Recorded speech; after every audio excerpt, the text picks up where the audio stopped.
Olá, bom dia, graça e paz. Tudo bem com você? Tudo bem com sua família? Espero que tudo esteja bem. Números 33. Os acampamentos desde o Egito. Aqui vai fazer um resumo do itinerário da saída do Egito até as planícies de Moabe. São estas as caminhadas dos filhos de Israel, que saíram da terra do Egito, segundo seus exércitos, debaixo das ordens de Moisés e Arão. Escreveu Moisés as suas saídas, caminhada após caminhada, conforme o mandado do Senhor. E são estas as suas caminhadas segundo as suas saídas. Partiram, pois, de Ramsés, no 15º dia do primeiro mês, no dia seguinte ao da Páscoa, saíram os filhos de Israel, corajosamente aos olhos de todos os egípcios, enquanto estes sepultavam todos os seus primogênitos, a quem o Senhor havia ferido entre eles. Também contra todos os deuses executou o Senhor juízos. Partidos, pois, os filhos de Israel de Ramassés, acamparam-se em Sucote, e partiram de Sucote e acamparam-se em Etã, que está no fim do deserto. Partiram de Etã e voltaram a Pirrairote, que está de fronte de Baal-Zefon, e acamparam-se diante de Migdol. E partiram de Pirrairote, passaram pelo meio do mar ao deserto e depois de terem andado o caminho de 3 dias no deserto de Etã, acamparam-se em Mara.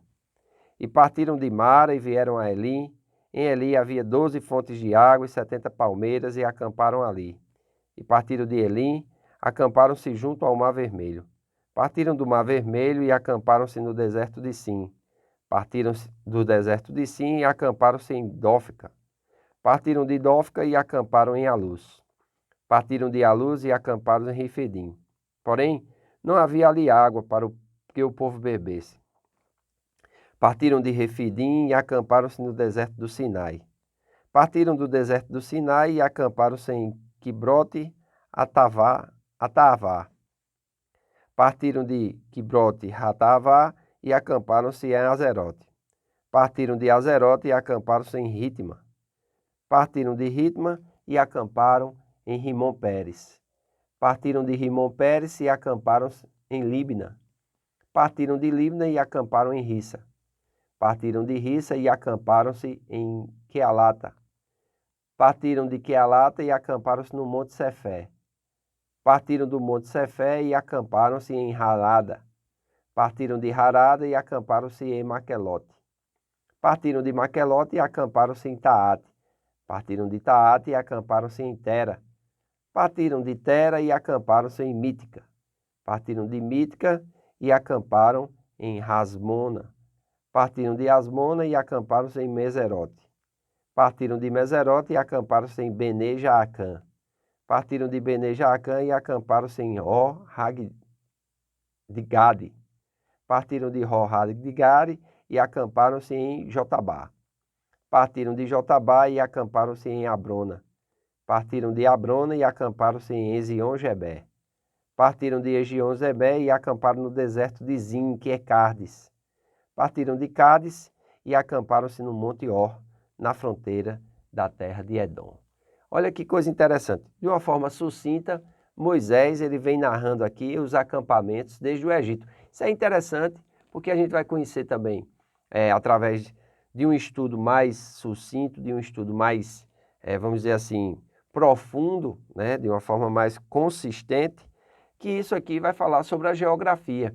E Moisés, ele só consegue escrever isso por causa do seu tempo no palácio, com certeza, preparado para ser um dos futuros faraós do Egito. Ele foi dotado de toda a ciência, da língua, da escrita, e é interessante que mesmo na jornada, mesmo na peregrinação, ele começa a registrar não somente isso, mas tudo quanto a gente já leu. E só estamos conhecendo e lendo porque Deus inspirou Moisés e preparou Moisés e capacitou Moisés para que ele pudesse registrar todas essas coisas. Amém? Claro, Moisés vai ensinar a outras pessoas, vai instruir a outras pessoas que vão dar continuidade, principalmente, né, Josué, o seu sucessor, e outros que vão ali conviver com ele e vão aprender também a questão da escrita, a questão dos registros, amém? Lembrando que naquela época era somente os nobres, somente pessoas de alta condição que tinham essa capacidade de fazer isso, logo porque era muito complicado, mas graças a Deus, pela sua sabedoria, né? E aqui ele vem nos alertar. Então, esse capítulo 33 está dividido em duas partes. A primeira fala sobre a revisão do itinerário do Egito até as planícies de Moabe, vai do versículo 1 ao 49. E fala do Senhor a Moisés, instruindo os israelitas a limpar as terras dos habitantes para a preservação da verdadeira adoração ao Senhor. Por quê? Isso aí nós vamos comentar amanhã. Amém? Mas porque esse povo era idólatra, eles eram pagãos. E vocês sabem, nós somos frutos do meio. Nós somos o resultado da média das 5 pessoas com quem mais nós convivemos. Veja a importância de nós sabermos conviver com as pessoas e sabermos aquelas que vão ter influência na nossa vida. Amém? O apóstolo Paulo diz que as más companhias corrompem os bons costumes. Então, a convivência, se nós não tivermos cuidados, elas podem interferir nos nossos costumes. Amém? Mas, comentando ainda a respeito desse itinerário, aqui o itinerário é atribuído a Moisés, os versículos 1 e 2. Os únicos acontecimentos registrados são os julgamentos dos egípcios pelo Senhor, versículo 4, que diz: enquanto estes sepultavam todos os seus primogênitos, a quem o Senhor havia ferido entre eles. Também contra os deuses executou juízos. Amém? E logo na sequência vai falar sobre a morte de Arão. Algumas localizações são rapidamente descritas. Caso contrário, trata-se apenas de itinerário. Muitos dos lugares não podem ser identificados, de modo que nenhum mapeamento da rota exata do êxodo alcançou um consenso entre os historiadores. Ou seja, os historiadores, né, aqueles que estudam a geografia, a arqueologia bíblica, é interessante. Tem muitos nomes aqui que eles não sabem dizer aonde é, para traçar uma rota correta. Amém? Então, isso se perdeu ao longo do tempo. Mas é interessante que alguns nomes mencionados, como diz aqui, né, na contagem da viagem, a seleção de material mostra o objetivo das narrativas. Não é simplesmente recontar a história da viagem, mas servir de exemplo, né? Paulo escrevendo aos Coríntios, ele diz que essas coisas que estão escritas no Velho Testamento servem de exemplo para nós, a quem chegou esse conhecimento. Para quê? Para que nós venhamos aprender com o seu exemplo. E com certeza nessa jornada aqui tem muito que se aprender com relação a como servir ao Senhor, com relação à fé, com relação a conhecer a promessa de Deus e saber como herdá-la, amém? E a Bíblia mostra que é através da fé e paciência, ou da fé e perseverança.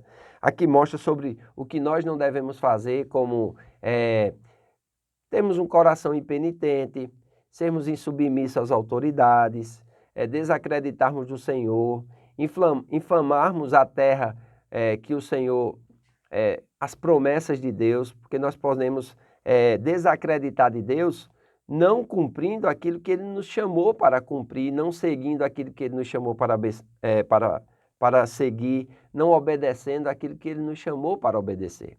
Então, toda situação em que nós nos deparamos e não damos a primazia às promessas e à palavra de Deus, nós estamos desacreditando de Deus.